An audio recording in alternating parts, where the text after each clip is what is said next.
एक गांव था रामपुर। उसी गांव में हरिनाम नाम का एक बूढ़ा आदमी रहता था। गांव के लोग उसे बहुत कंजूस मानते थे। एक दिन तो हरिनाम ने हद ही कर दी अपनी कंजूसी से। जब उसकी बहू घर में आ रही थी तभी उसे पैर से चावल पर मारना था, लेकिन हरिराम ने उसे भी मना कर दिया कि ये सब यहाँ नहीं चलेगा। उसके घर में अनाज के बड़े बड़े मटके भरे रहते थे, लेकिन वो किसी को भरपेट खाना तक नहीं देता था। यहाँ तक कि अपने बेटे और नई बहू को भी हर चीज नाप तोल कर देता था। कुछ दिन पहले ही उसके बेटे की शादी पास के गांव की एक समझदार और चतुर लड़की सुमन से हुई थी। सुबह का समय था। बहू रसोई में गई तो उसने देखा कि चावल का डिब्बा आधा भरा है, लेकिन ऊपर से एक कागज चिपका हुआ है जिस पर लिखा था, एक दिन में एक कटोरी चावल। अरे ये भी कोई बात हुई? घर में इतना सारा अनाज है, फिर भी सब कुछ गिन कर रखा है। तभी ससुर जी धीरे धीरे चलते हुए रसोई के दरवाजे पर आए। बहू, ध्यान से सुनो। इस घर में हर चीज हिसाब से चलती है। जितना कहा जाए उतना ही इस्तेमाल करना। जी आप चिंता मत कीजिए, मैं घर को बहुत अच्छे से संभालूंगी। दोपहर के समय ससुर जी खाना खाने बैठे। थाली में केवल 2 रोटी और थोड़ी सी दाल रखी थी। बस बस बहू, इससे ज्यादा मत देना। ज्यादा खाने से अनाज जल्दी खत्म हो जाता है। जी आप जैसा चाहेंगे वैसा ही होगा। शाम को गांव की एक बूढ़ी औरत घर पर आई और बोली, उसके घर में आटा खत्म हो गया है। बेटा, थोड़ा सा आटा मिल जाता तो बच्चों के लिए रोटी बना लेती। सुमन कुछ कहती, उससे पहले हरिराम बोल पड़े। हमारे घर में भी आटा कम है, माफ करना। बूढ़ी औरत उदास होकर चली गई। सुमन को ये बात बिल्कुल अच्छी नहीं लगी। उसने देखा कि भंडार वाले कमरे में आटे के 3 बड़े ड्रम रखे हुए हैं। आपने उन्हें थोड़ा सा आटा भी नहीं दिया? उनके घर में बच्चे भूखे होंगे। बहू, घर का अनाज ऐसे ही बांटा नहीं जाता। समय खराब आ जाए तो यही काम आता है। रात को जब सब सो गए तब सुमन ने अपने मन में एक योजना बनाई। ऐसी योजना जिससे घर में हंसी भी आए और ससुर जी की कंजूसी भी खत्म हो जाए। अब देखती हूँ ससुर जी, आपकी कंजूसी कितने दिन चलती है। सुमन सुबह उठ गई थी। आज उसके मन में एक खास योजना थी। वो चाहती थी कि ससुर जी को बिना नाराज किए उनकी कंजूसी का असर दिखाया जाए। रसोई में जाकर उसने जानबूझकर बहुत कम आटा निकाला, इतना कम कि उससे मुश्किल से 2 छोटी रोटियां बन सकती थी। दाल भी केवल 1 कटोरी रखी, सब्जी भी बहुत थोड़ी बनाई। कुछ देर बाद, बहू, खाना तैयार है ना? आज खेत पर जाने से पहले जल्दी खाना खा लेंगे। जब थाली सामने आई तो हरिराम की आंखें फैल गई। थाली में एक छोटी रोटी और आधी कटोरी दाल थी। अरे बहू, ये क्या, इतना कम खाना? आप ही तो कहते हैं कि अनाज बचाना चाहिए। मैंने सोचा आज से और ज्यादा बचत शुरू कर दूं। बेटा चुपचाप बहू की तरफ देखने लगा। उसे समझ आ गया कि बहू कुछ सिखाना चाहती है। लेकिन इसे पेट कैसे भरेगा? आप ही तो कहते हैं कि कम खाने से अनाज देर तक चलता है। हरिराम कुछ पल के लिए चुप हो गया। उन्होंने मजबूरी में वही खाना खाया, लेकिन थोड़ी देर बाद उन्हें भूख लगने लगी। दोपहर में गांव के मुखिया घर आए। वो किसी जरूरी काम से हरिराम से मिलने आए थे। हरिराम भाई, थोड़ा पानी मिलेगा? हरिराम कुछ बोलते उससे पहले सुमन पानी लेकर आ गई। उसने पानी के साथ गुड़ भी रख दिया। अरे बहू, गुड़ क्यों रख दिया? इतना खर्चा क्यों? घर आए और हम उन्हें खाली पानी दे, ये अच्छी बात नहीं लगती। बहू बहुत समझदार है। घर की इज्जत ऐसे ही बढ़ती है। मुखिया की बात सुनकर हरिराम चुप हो गए, लेकिन उनके मन में फिर भी कंजूसी घूम रही थी। शाम के समय सुमन भंडार वाले कमरे में गई। उसने देखा कि वहां चावल के बोरे, आटे के ड्रम, दाल के डिब्बे और गुड़ के बड़े बड़े डिब्बे भरे पड़े हैं। इतना सामान था कि महीनों तक खत्म ना हो। इतना सारा सामान घर में रखा है और बाहर लोग भूखे हैं। अब कुछ ऐसा करना होगा कि ससुर जी खुद बदल जाए। उसी समय बाहर से आवाज आई। गांव के 2 बच्चे दरवाजे पर खड़े थे। माँ ने कहा था थोड़ा सा नमक मिल जाए तो दे दीजिए।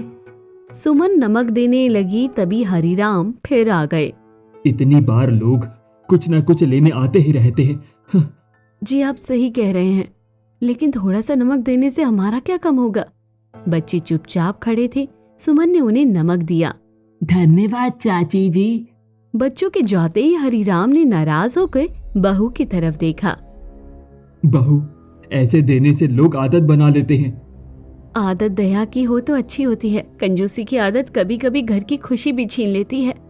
रात को खाने के समय सुमन ने फिर वही कम खाना परोसा। इस बार हरिराम खुद बोल पड़े। बहू, थोड़ा और दे दो, भूख अभी बाकी है। जी, लेकिन अनाज जल्दी खत्म हो जाएगा ना। इतना सुनते ही हरिराम को अपनी बातें याद आ गई। उनके चेहरे पर हल्की शर्म दिखाई दी। ठीक है बहू, थोड़ा और दे दो। शायद मैंने जरूरत से ज्यादा बचत कर दी थी। गांव की चौपाल पर खबर फैल चुकी थी कि हरिराम के घर आज कोई खास मेहमान आने वाले हैं।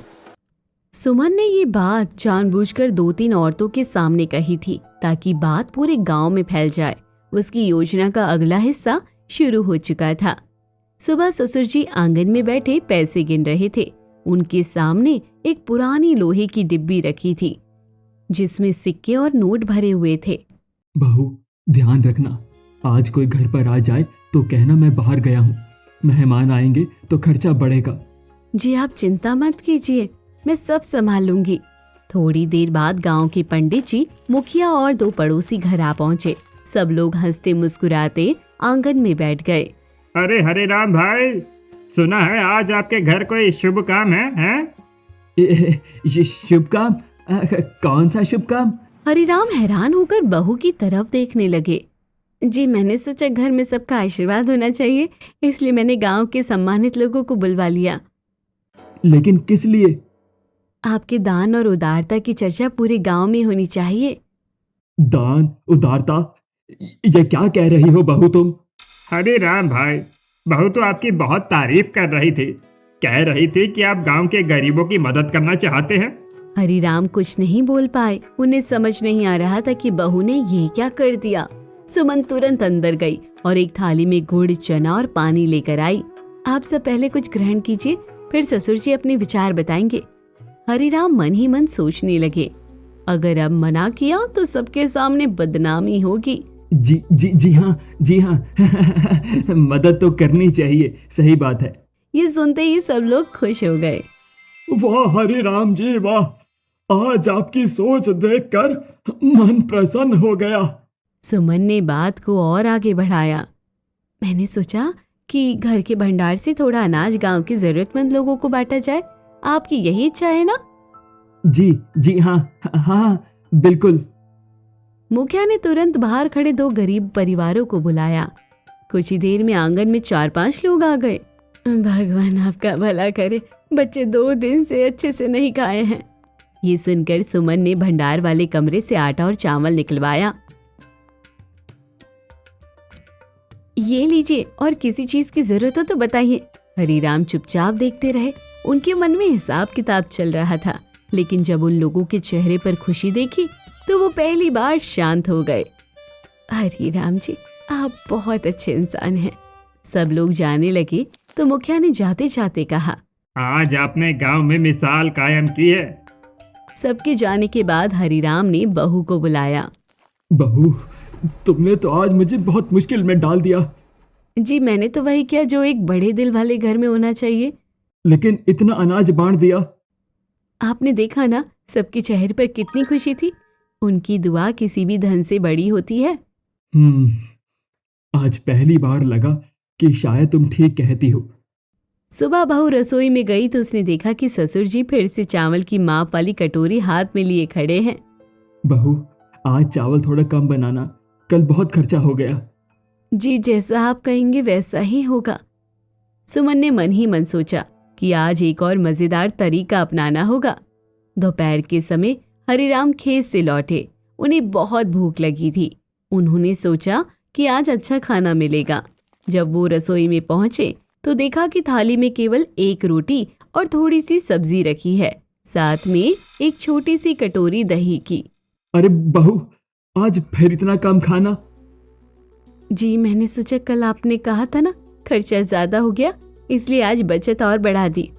हरिराम ने रोटी उठाई और कुछ देर बहू की तरफ देखते रहे, फिर बोले, बहू, इतनी भी बचत ठीक नहीं होती। जी यही बात तो मैं भी कहना चाहती थी। ये सुनकर हरीराम चुप हो गए। उन्हें अपनी पुरानी बातें याद आने लगी। उसी समय बाहर से आवाज आई। गांव के डाकिया चाचा आए थे। हरिराम जी, आपके नाम शहर से एक चिट्ठी आई है। हरीराम जल्दी से बाहर गए। चिट्ठी उनके पुराने मित्र गोपाल की थी, जो शहर में रहता था। बहू, जरा पढ़कर सुनाओ। प्रिय मित्र, मैं कल आपके गांव आ रहा हूँ। बहुत वर्षों बाद मिलना होगा। आपके घर का खाना खाने की इच्छा है। ये सुनते ही हरीराम घबरा गए। हरीराम, ये तो बहुत बड़ी मुसीबत हो गई है। मेहमान आएंगे तो खर्चा होगा। जी लेकिन इतने साल बाद आ रहे हैं, उनका स्वागत अच्छे से होना चाहिए। हाँ, लेकिन ज्यादा खर्चा भी ठीक नहीं है ना। सुमन को एक और मौका मिल गया था। अगले दिन गोपाल जी आए। वो बहुत खुश थे। पुराने दोस्त से मिलकर हरीराम भी खुश हो गए। अरे हरीराम, तुम तो बिल्कुल नहीं बदले भाई। सुमन ने दोनों के लिए खाना लगाया। इस बार उसने जानबूझकर केवल 2 रोटियां रखी। बस इतना ही खाना? नहीं नहीं बहू, और लेकर आओ। जी लेकिन आपने ही तो कहा था कि मेहमान के लिए ज्यादा खर्चा ठीक नहीं। अरे हरीराम, लगता है बहू तुम्हें तुम्हारी ही बातों से सिखा रही है। हरीराम थोड़ा शर्मिंदा हो गए, लेकिन फिर उन्होंने खुद से कहा, नहीं नहीं बहू, आज अच्छा खाना लगाओ। मेहमान भगवान के समान होते हैं। सुमन ने तुरंत गरम रोटियां, दाल, सब्जी और खीर और पापड़ परोस दिया। गोपाल जी बहुत खुश हो गए। वाह, तुम्हारी बहू बहुत समझदार है। बहुत बढ़िया। घर की असली खुशी ऐसे ही होती है। खाना खाने के बाद गोपाल जी ने हरीराम से कहा, धन बचाना अच्छी बात है, लेकिन जरूरत से ज्यादा बचत रिश्तों की मिठास कम कर देती है। शायद मैं सच में कुछ ज्यादा हिसाब रखने लगा था। सुमन ने देखा कि ससुर जी अब धीरे धीरे बदल रहे हैं। अगली सुबह सुमन जल्दी उठकर घर के काम में लग गई। आज उसके मन में एक नई योजना थी। वो चाहती थी कि ससुर जी को हंसी हंसी में ऐसा सबक मिले जो उन्हें हमेशा याद रहे। सुबह हरीराम अपने कमरे में बैठे अपनी डिब्बी खोलकर पैसे गिन रहे थे। आप सुबह से क्या देख रहे हैं? कुछ नहीं बहू, बस ऐसे ही हिसाब देख रहा हूँ। सुमन को पता था कि ससुर जी पैसे गिनने का कोई मौका नहीं छोड़ते। अरे घर में कोई है? आज बाजार से ताजी जलेबी और समोसे आए हैं। ये सुनते ही हरीराम ने तुरंत दरवाजे की तरफ देखा। उनका मन खाने का था, लेकिन खर्चे का सोचकर चुप रहे। आपको जलेबी पसंद है ना? पसंद तो है, लेकिन बाहर की चीजों पर पैसे खर्च करना ठीक नहीं। सुमन ने हलवाई को वापस जाने को कह दिया, लेकिन कुछ देर बाद उसने घर में गुड़ और आटे से मीठे पुए बना दिए। पूरे घर में खुशबू फैल गई।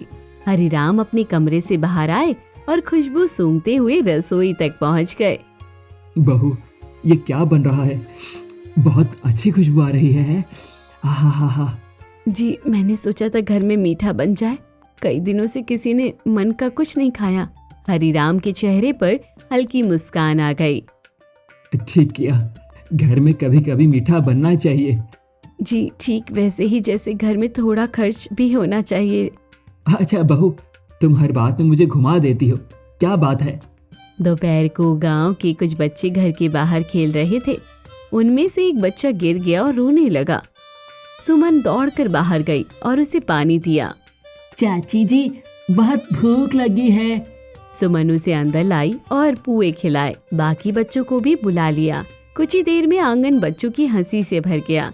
सब खुशी से मीठा खा रहे थे। अरे बहू, इतनों को क्यों खिला दिया तुमने? जी बच्चों की मुस्कान सबसे बड़ी दौलत होती है। एक छोटा बच्चा हरीराम के पास आया। दादाजी, आप बहुत अच्छे हैं। शाम को वो खुद बाजार गए। वापस लौटे तो उनके हाथ में एक छोटा सा डिब्बा था। आप क्या लाए हैं? बहू, ये मिठाई है। आज बच्चों को फिर दे देना। सुमन ने आश्चर्य से उनकी तरफ देखा। उसे लगा कि ससुर जी सच में बदलने लगे हैं। लेकिन मजेदार बात तब हुई जब हरीराम ने कहा, लेकिन आधी आज देना, आधी कल के लिए बचा लेना। ये सुनकर सुमन हंस पड़ी। आपकी कंजूसी अभी पूरी गई नहीं है। अरे बहू, थोड़ी सी बचत भी तो जरूरी है ना। तभी पड़ोस की चाची जल्दी जल्दी घर आई। बेटी जल्दी आओ, गांव के स्कूल में आज बच्चों के लिए भोजन बनाना था, लेकिन रसोइयों की तबीयत खराब हो गई। अरे ये तो चिंता की बात है, बच्चों को खाना कैसे मिलेगा? इसलिए तुम्हारे पास आई हूँ। अगर थोड़ा आटा और चावल मिल जाए तो बच्चों का काम चल जाएगा। सुमन ने ससुर जी की तरफ देखा। हरिराम बैठे सब सुन रहे थे। स्कूल में कितने बच्चे हैं? लगभग 30 बच्चे। उन्हें हिसाब समझ आने लगा कि कितना अनाज जाएगा। इतने बच्चों के लिए तो बहुत सामान लगेगा। सुमन चुप रही। वो जानना चाहती थी कि अब ससुर जी का क्या फैसला है। कुछ पल बाद हरिराम उठे और भंडार वाले कमरे की चाबी लेकर आए। बहू, एक बोरा चावल और थोड़ा आटा दे दो। सुमन ने आश्चर्य से उनकी तरफ देखा। उसे विश्वास नहीं हुआ। सच में आप दे रहे हैं? हाँ, बच्चों का पेट भरना सबसे ज्यादा जरूरी है। पड़ोस की चाची खुश होकर दुआएं देने लगी। भगवान आपका घर खुशियों से भर दे। दोपहर के समय स्कूल के कुछ बच्चे धन्यवाद देने घर आए। दादाजी, आज बहुत अच्छा खाना मिला, हम सब ने पेट भर कर खाया। एक छोटे बच्चे ने हरिराम के हाथ में फूल रख दिया। ये आपके लिए। खुश रहो बेटा। शाम को गांव में मुखिया फिर से घर आए। हरिराम भाई, आज आपने बहुत अच्छा काम किया। पूरा गांव आपकी तारीफ कर रहा था। सच कहूँ तो ये सब बहू की वजह से हुआ है।